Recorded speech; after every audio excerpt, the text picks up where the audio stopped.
Hello, Miguel at shout out again. Harvard Chase ko na. Ayan. Dito muna ulit tayo sa ating kusina at tayo magluluto ngayon ng ginisang ampalaya with egg and pritong tilapia. Tara guys! Ayan guys, yung ating sahog. Ayan, igisa natin yan. Ang ating ampalaya. Binabad ko yan siya sa asin. Sa tubig na may asin.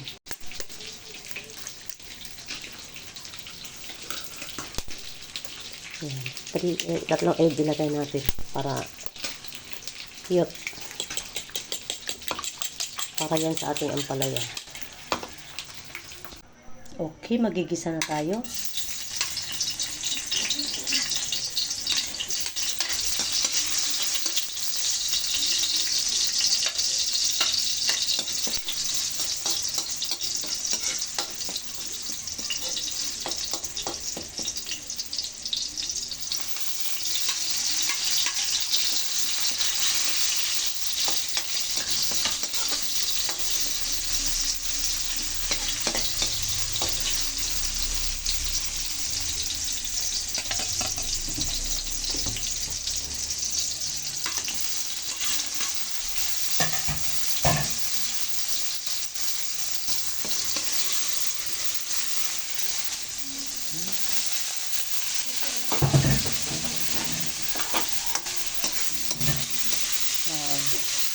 Ang dami.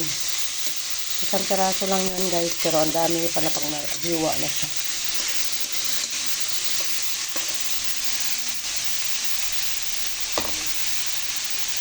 Ito natin yung nor.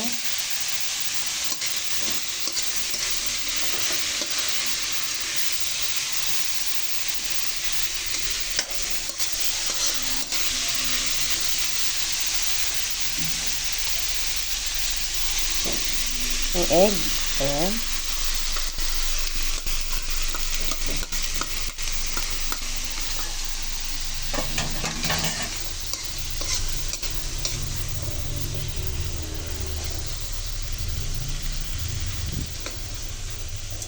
Sana malusaw agad yung ating nor.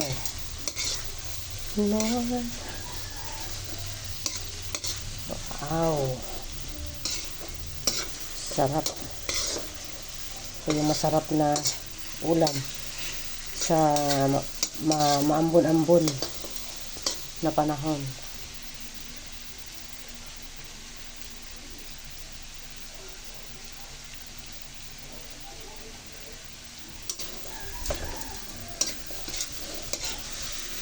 Sana kaya yung nor. Hindi kaya sobrang lasa na to.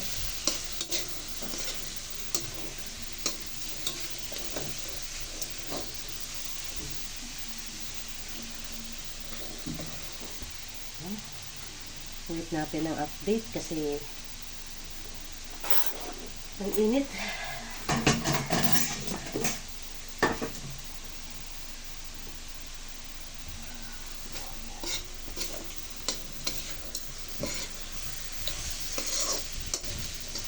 Ano lang po ang tinimpla natin dyan. 3 eggs and isang ampalaya na nagkahalaga ng malaking ampalaya yun guys. Halagang 35 pesos. So, 35 plus tatlong egg na tag 8. 24, 35, so 59. 59 pesos yan. Tapos, tilapia.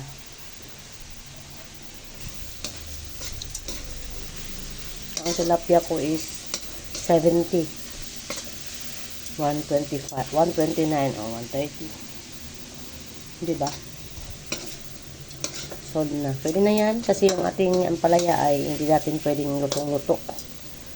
So, simpleng ulam pero masarap. Diba guys? Masarap at masustansya. Ayan. Discarding ano yan? Discarding nanay.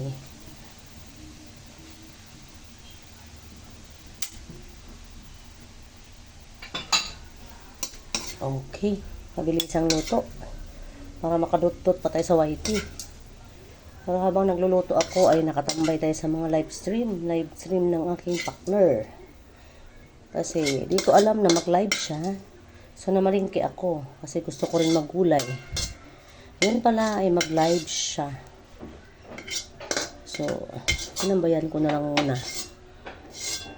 Okay. Galing, yung ating ulam ay masustansya.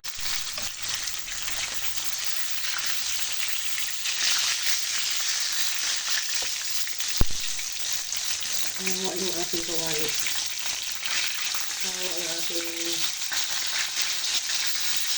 non-stick na kawali, guys. Ito yung dapat, guys, eh. Papakutkot ko. Papumuti. So, hindi na sa non-stick. Lumidikit na.